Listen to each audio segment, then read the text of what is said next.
Do these songs sound the same to you? When my hair's all but gone and my memory fades, I've been really trying, babe. Wait, what?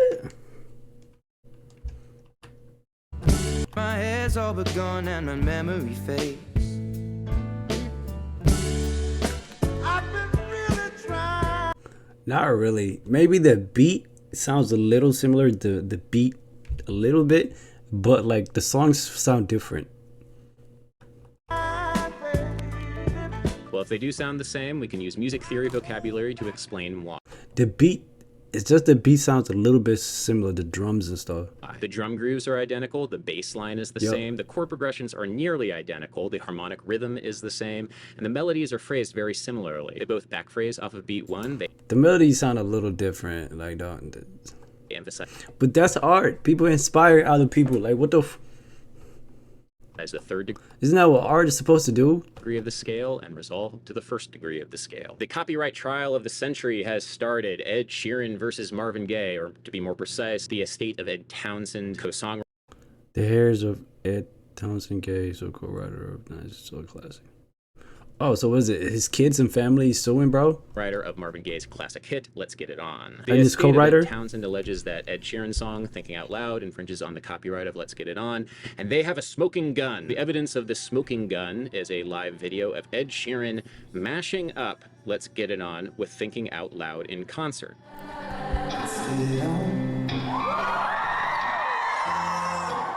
This, to me, is not particularly Bro, some of these copyright is just straight bullshit. Y'all kind of ruining art. That's what people are supposed to do, inspire others. Like, that's what art is.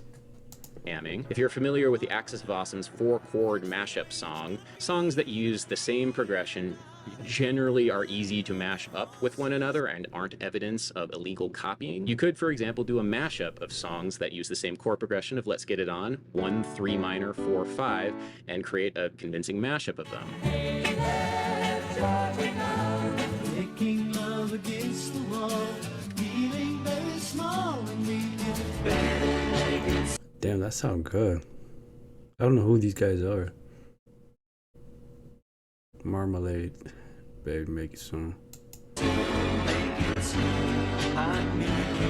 I'm not gonna lie, 50s and 60s are just goated in terms of music. I feel like they've like how American music, how far it has come from. A lot of that is just, it's been really inspired by these years are really, like, I've listened to some music from these times and they're really amazing.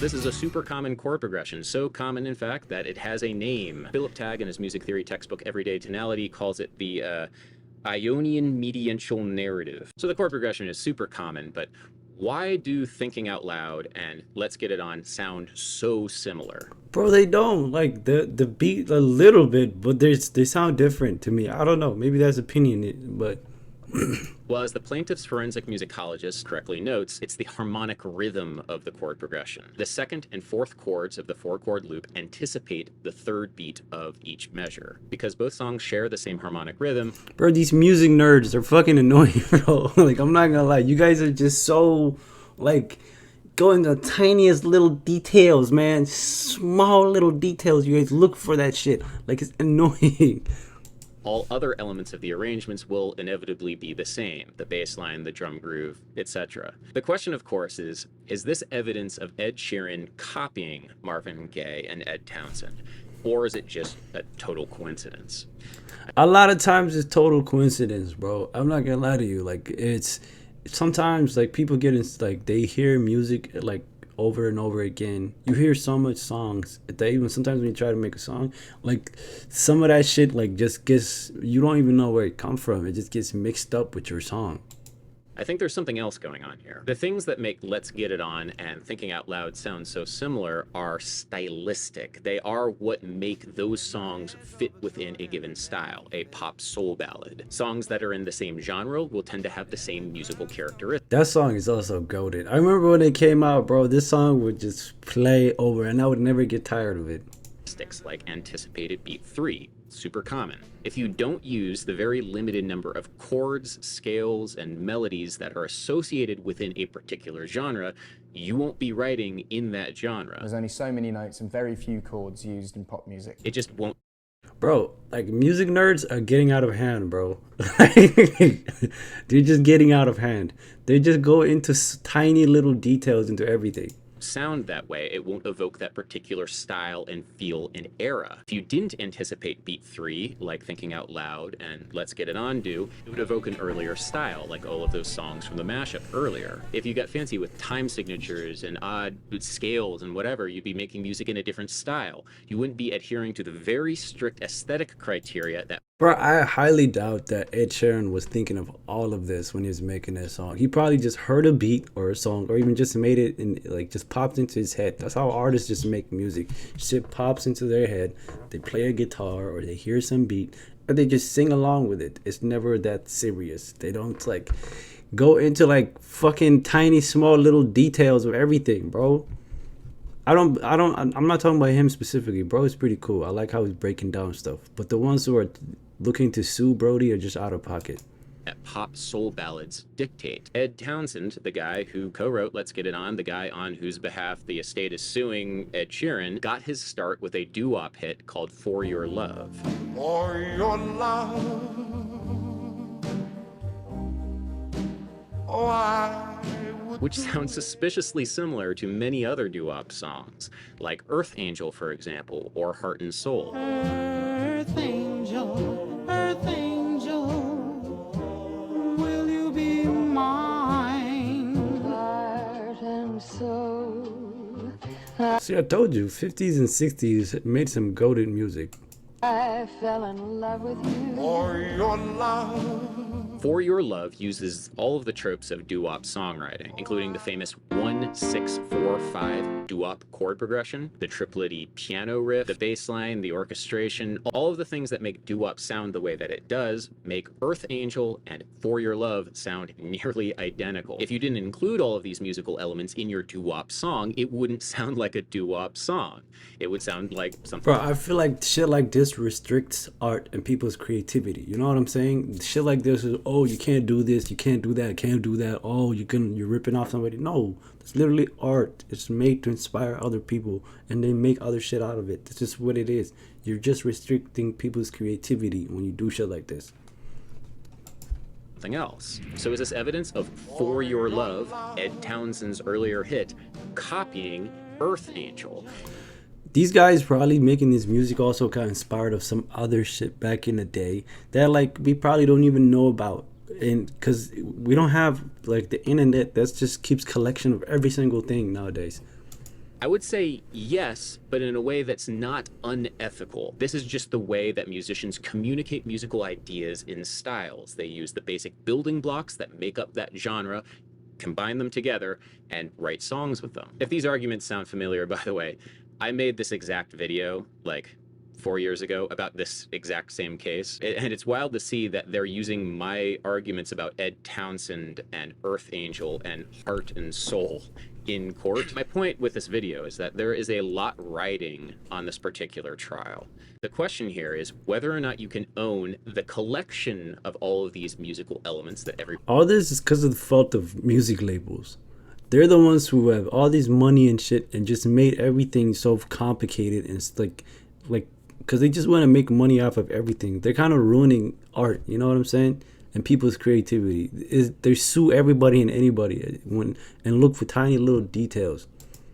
everybody uses as a genre signifier unto itself. Can you own genre? This is the question posed by hack music theory YouTubers. To play devil's advocate to this hack music theory YouTuber, shouldn't the people who invented this style and collected all of those musical elements in a way that was meaningful and codified them into a system, shouldn't they get some kind of legal protection for their innovation within a given style of music. Like Sure, to like a certain extent, but there's like when you get too crazy with it. credit, making sure that people know where the music comes from. Yeah. Turning setbacks into bounce backs. Science did that.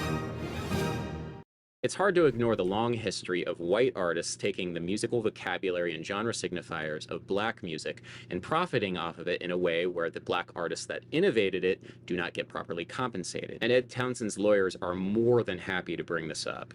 I suspect issues of vibe, genre, and style will become much more important in the coming years as AI music becomes more and more relevant. Oh yeah, bro.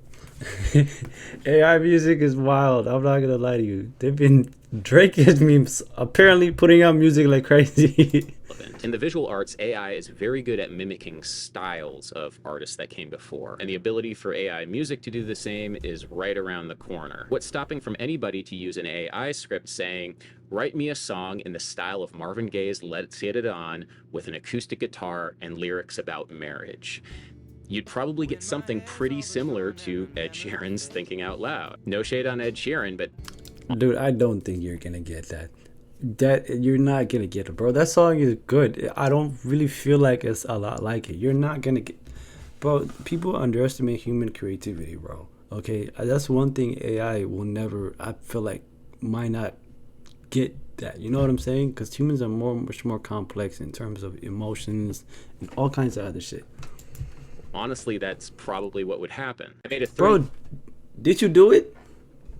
3-minute video essay exploring the Do it then. Put it in ChatGPT. Let's see if it does that. philosophical nature of ownership and music. But if you don't want to suffer through my Lockean exploration of property rights, my basic proposal in the video is that copyright law needs to be radically rewritten to reflect practice. Artists recycle each other's work all the time. That's how music is done. You build on what came before. Yeah. Jazz musicians, for example, are expected to cite and quote music from the jazz tradition as a matter of practice. When you do this, it means that you respect the music and where it comes from enough to have learned how to play it on your instrument and incorporate it into your improvisations. It means you're engaging in the culture. This is in some way also similar to academic practice, where it's not only an ethical necessity to cite your sources, it also looks better on you if you do so. It means you're actively connecting your work to what came before. More citations is generally better. So my idea with copyright is that we should have some kind of citational system.